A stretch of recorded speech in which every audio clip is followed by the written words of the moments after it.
Make some noise for your host, Kid Copious.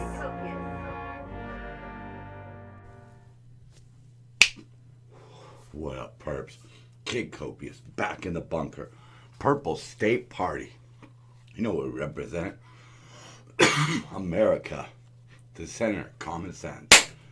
And things that shoot confetti. Yeah. Alright, so...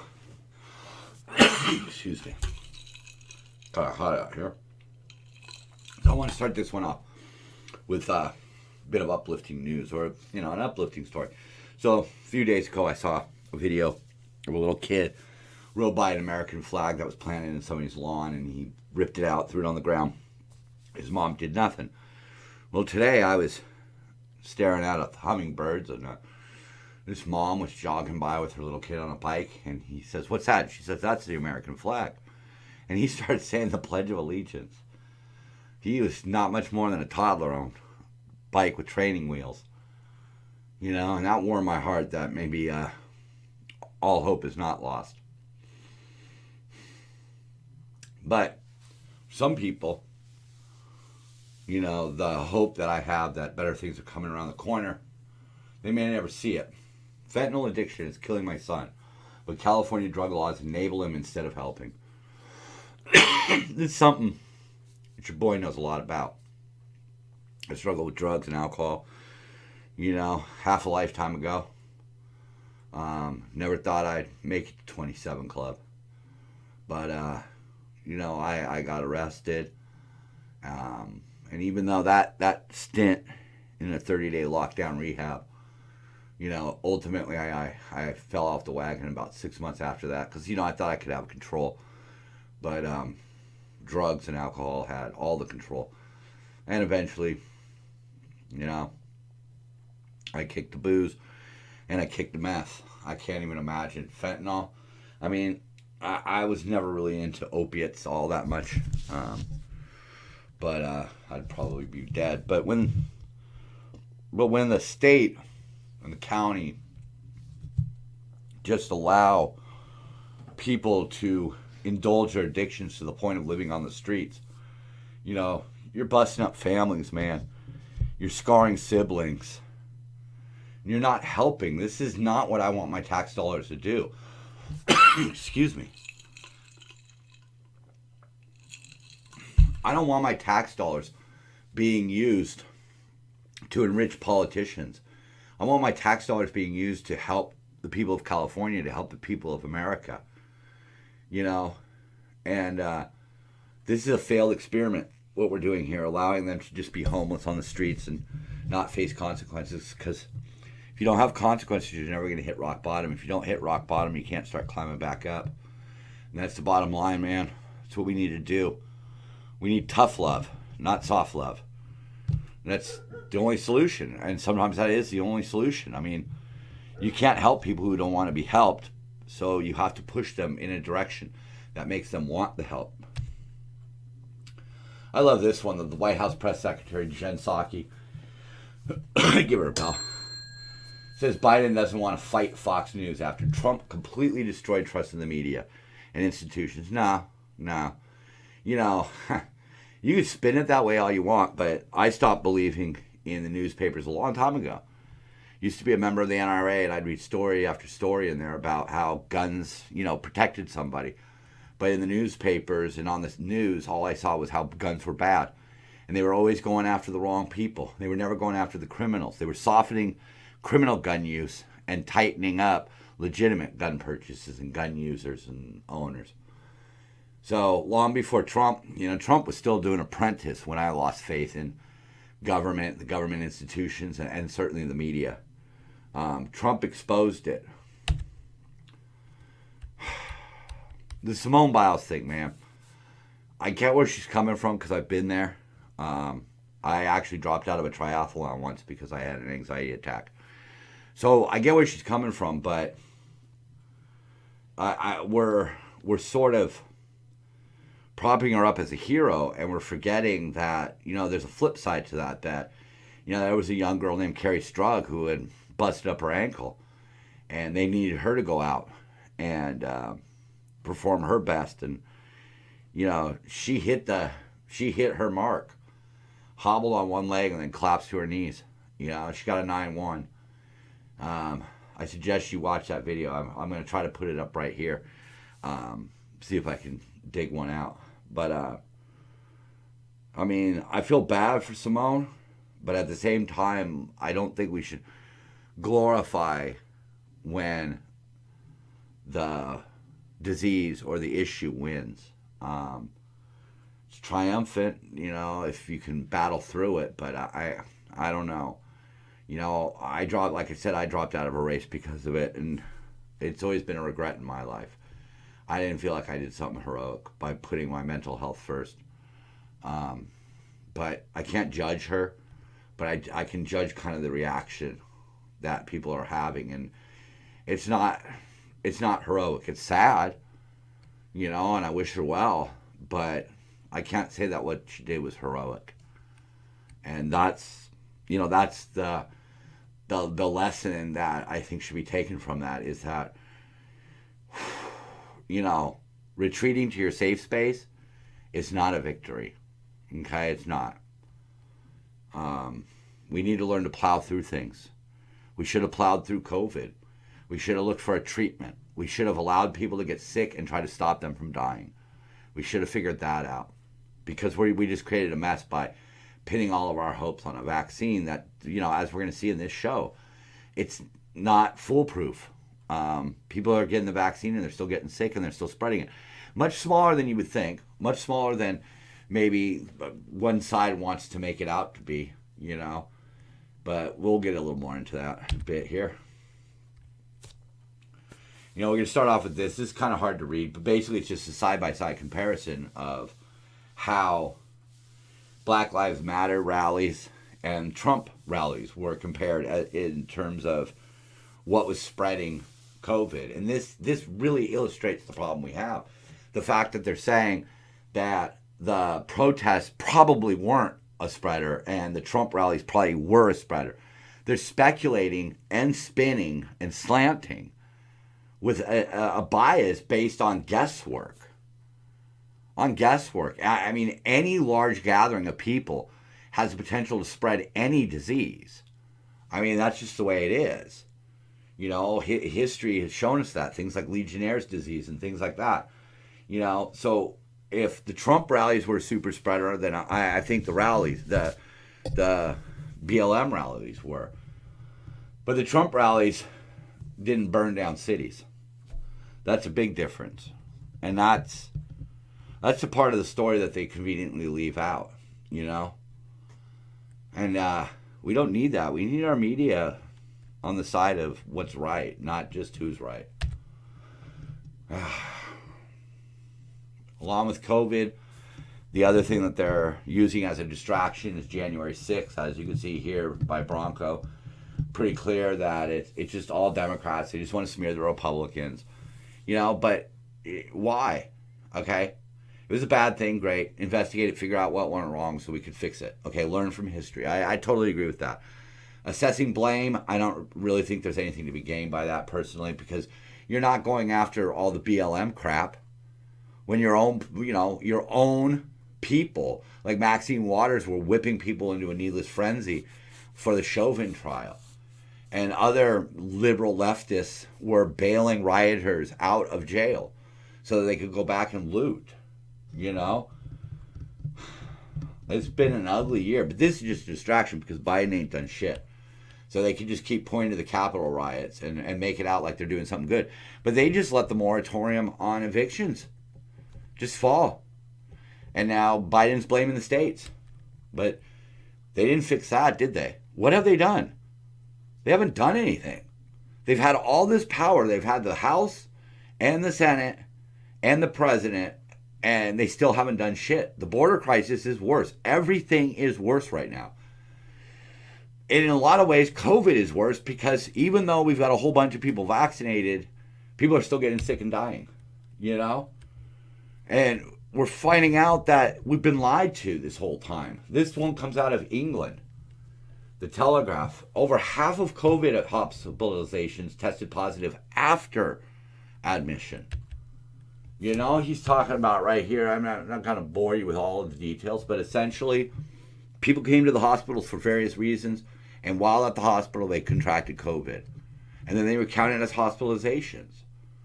So we've been lied to. We've been told that there are more machine guns on the beach than we thought. Okay, that would work in war. Tell people to expect the worst, you know? But in this case, we needed to have an honest accountability because we have shredded the lives of young children. We have shredded business owners. We have shredded landlords and even just the bottom rung workers out there, man. The people doing the most menial tasks to the people doing the really expensive tasks. Everybody's been shredded, man. I see it. I work in a lot of commercial stuff. And I've seen the effects. And we weren't told the truth, you know? And now, in a final bid for power, you know, they're going to require people to get vaccinated. It's an experimental drug as of right now. As the taping of this show is, it is an experimental drug. We don't know if it'll pass. You know, whatever.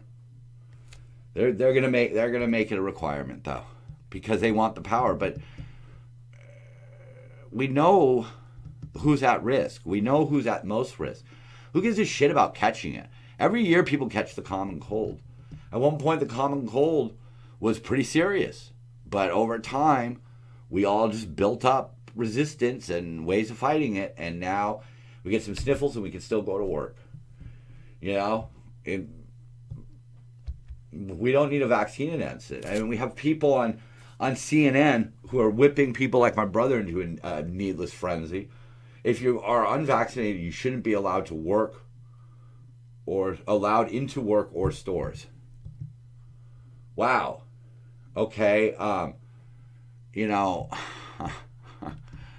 I hate to pull the race card, but I mean, it's pretty apparent. We can't start discriminating. Okay. COVID is not a death sentence. All right.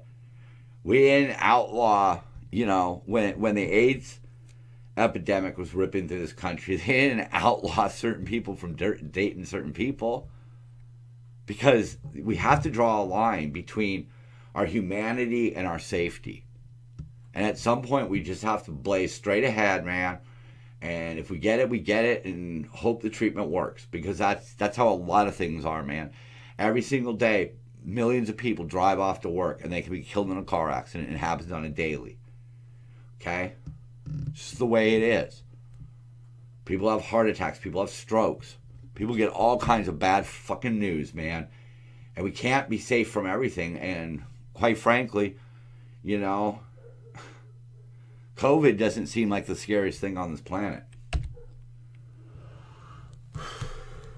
So this was the one in Massachusetts. 3/4 of the people who were hospitalized in this were infected. Excuse me, infected. It's hard, man. Dark glasses, and it's very small print on my screen over here. People were getting sick with the vaccine. It's not that big of a number. It really isn't. It seems like a lot of people are, but as we'll see a little bit later, it's not. You know? But, you know, the spin on everything is, here's USA Today talking about how vaccines are working. You know, Massachusetts outbreak shows vaccines are working. Okay, but over here, 3/4, 74% of the people infected in Massachusetts were vaccinated. So, is it working or isn't it? This is the kind of bullshit that's not helping. You know? Because it's become this game. This is from the Babylon Bee. Liberal feels sad for man dying of COVID. Then happy after hearing he wasn't vaccinated. Then sad again because he was an illegal immigrant. It's just sad. That's just the way it is. And you people on the left are turning the mainstream media, because yes, you control the mainstream media. Don't give me this Fox News shit. Don't give me all this other crap, okay? Because you've got the influencers, you've got all kinds of people out there working for you nowadays on Instagram, Twitter, Facebook, YouTube. and you're spreading what you want to spread. Okay? The truth of the matter is this is a disease that we will only win by standing up to it. We should have been working on treatments, but every treatment that got mentioned became politicized, and then somehow somebody found a way to say, oh, you can't do that because we want a vaccine. And look, the vaccine isn't working. Does it make it better? I suppose so, but we're back to the same thing where I'm a vaccinated person. I can contract it and spread it to my parents who are at high risk and are also vaccinated. And they can catch it, and then they have a chance of dying. So this isn't working. And part of the reason why none of this is fucking working is because we're not pulling together. Because nowadays, we look at ourselves as left or right, not as Americans. And that's the same thing that's going on in the Olympics, I think. Poor performances. Yeah, okay, we kicked some butt in swimming, a few other things here and there. But, I mean, we actually lost basketball games. We lost soccer games. Games that we should not have... shouldn't have even been close. Okay? I give my props, though, to Sweden. Blackstenius, Aslani. I know who you girls are. I've got mad respect for you. You know? Blackstenius, what a name. And here we go. So mass vaccines can stop COVID Delta variant spike within 2 weeks. So we're back to that again. I mean, there's a reason why when soldiers go to war, they don't, most of them, frontline infantry. Let's just say, how about the guys that stormed the beaches at Normandy, one of my favorite historical reference points. They didn't have bulletproof vests because the bullets could hit them in the face. There were going to be so many bullets. And you ran at it. We need to just run at the bullets, man. And understand that shit's going to happen. But we need honesty in it. Because I don't really know how many people died of COVID. You could look that number up, but then you could find a bunch of articles that talk about the indiscrepancies in what was death by COVID. You see? I mean, a lot of people contracted in the hospital because they went to the hospital for multiple reasons. It wasn't like, COVID reached out and got them. 74% of people in in a COVID-19 outbreak on Cape Cod were vaccinated. Okay? Out of 469 people with COVID, 346 were vaccinated. Fully vaccinated. That's kind of scary. Of those, 80% experienced symptoms. Just 4 were hospitalized and no deaths were reported. So, okay, it's mitigating the circumstances. That's good. Okay, so we found sort of like a prophylactic treatment now. Not really a vaccine, And the reason is...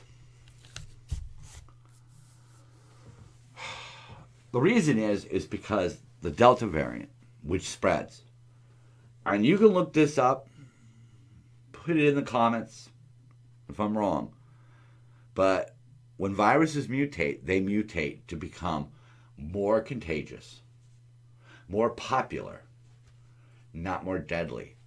That's why we have things like these 24-hour flus. And we have the common cold. Because they're very transmissible, but they don't kill people. They come and they go with the seasons, and most people barely even notice it. And that's what COVID's going to be. But all of this panic and destruction and money spending, that's the fucking politicians doing, man. And we're going to be paying for this, okay? Right now, we think, we got to do what we can to stop the spread. Forget the spread, man.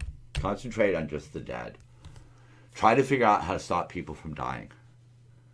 But, again, then you got shitheads like this restaurant in Huntington Beach where they don't want to let people in unless they have proof that they're unvaccinated. Look, it should be your choice.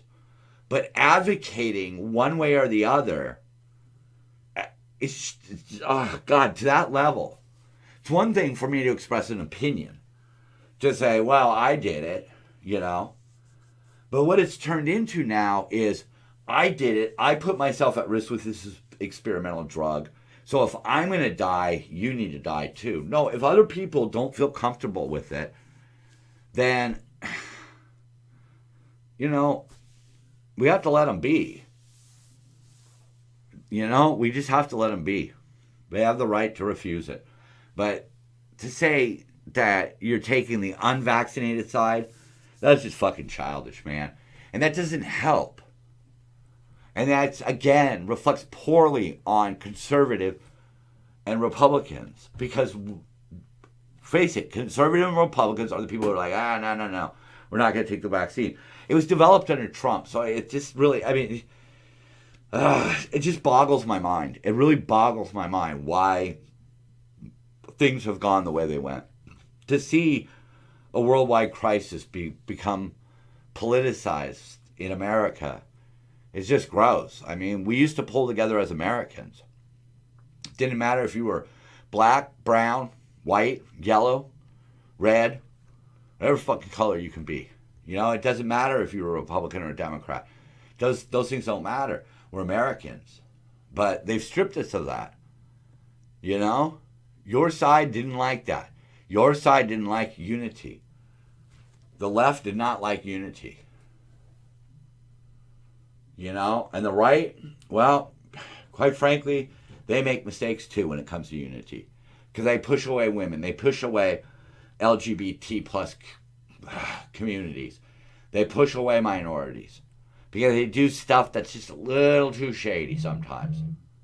You know? This one really, this one just kind of cracked me up. Like, U.S. fencers use pink mask to protest teammate accused of sexual misconduct, which I was kind of like, oh man. And I looked down at the picture and I'm like, oh, I wonder which one's the one that's accused. Oh, I don't really understand that whole story. But, you know, one of the things that I do find somewhat gross about it is the way it's covered, where there's no real... He was accused of something, he was suspended from school, but there's not a lot of details, and is this ongoing? I don't understand. I don't know why he's there. He appealed a ban, and they said that the punishment didn't fit the crime. So I don't know. It's like they're trying to tell us the story without telling us the story. They want us to know the parts that are interesting or whatever, but they don't want to give us the evidence or any actual journalism, because they're not. I like this one. My friend of mine sent me this. Payday candy bar is changing its name because it's offensive to those who don't work. And then down at the bottom, there's a fact check that says Payday candy bar isn't changing its name. And it's funny because it's like, wow, we had to fact check that. But at the same time, like, at least that's like an honest to goodness fact check. Like, just so you know, they're not really changing their name. Just in case you were concerned about that. You know, you didn't, you know, your beloved Payday bar is still going to be a Payday bar. I didn't get this one, man. I don't even know what to make of this shit. I mean, they hand him a note, there's something on your chin, and he appears to wipe it off and eat it. Oh, it's like a mom. His handlers are like moms trying to take care of a 2-year-old. When you're kneeling for racial justice, but your black teammate is standing in respect, you may just be an idiot. That's, yeah. Because we should all be standing, man. You don't understand. We have to unite as Americans. That is the one thing that binds every citizen, is that we're American. We could have a million differences, but we have that one similarity that we should draw upon in time of political crisis. Americans should pull together to end racial injustice. Americans should pull together to end COVID. And the hate and the division and the scummy politicians. CDC still baffled people are paying attention to them. Yeah. I found it funny. I don't have a comment. Biden right here. Time to mask up again, America. Yeah, open border policies. 1,000. They're estimating 1,000 are getting through every single day. Bringing drugs and bringing things. Not all of them. Okay, I know that.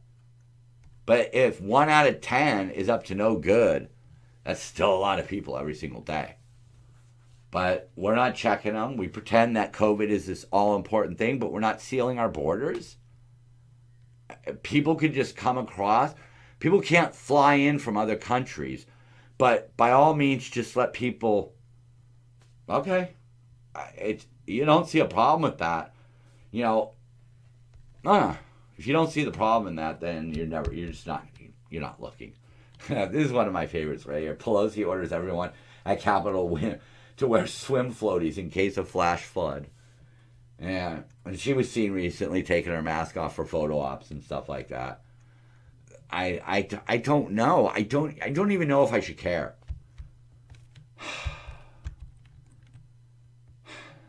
You know? Stop that. This is Bronco here. Stop that murdering thief. He's not wearing a mask. Defund police.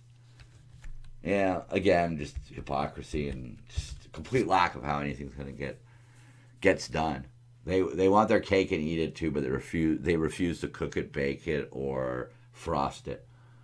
Biden tells of the time he drove a Carillion freighter and made the Kessel run less than 12 parsecs. Oh, that's a Han Solo reference. You know, this is one of my favorites just because it was funny. You know, it's a Star Wars reference, whatever. But it really speaks to kind of what we're seeing the effects of. The fact that every single word that Trump said was meticulously dissected. And they just allowed this jackass to say, oh, I drove an 18-wheeler. I did this. If you don't vote for me, you're not black. Yeah. Blacks can't get lawyers. You allow this guy to do and say whatever he wants. They control the House and the Senate. They seemingly control the population right now, if you believe all of the 80 billion or a million people that voted for him. But at the end of the day, what has he done? He came in and he stumble-bumbled, and then he stumble-bumbled a little bit more. And then he got a note to wipe off his face, and he went right back to stumble-bumbling, saying inappropriate stuff, and just doing stupid stuff, going over and just giving Russia what they want. They sat there and blasted Trump for his relationship with Putin, and this guy just comes in and just hands over the pipeline to Russia, screws over the Ukraine. Doesn't care. He doesn't give a shit. Yeah. But at the end of the day, man, I think they're just going to expose themselves. And as long as we keep, our powder dry, we'll prevail. Common sense will win out. Copious, out.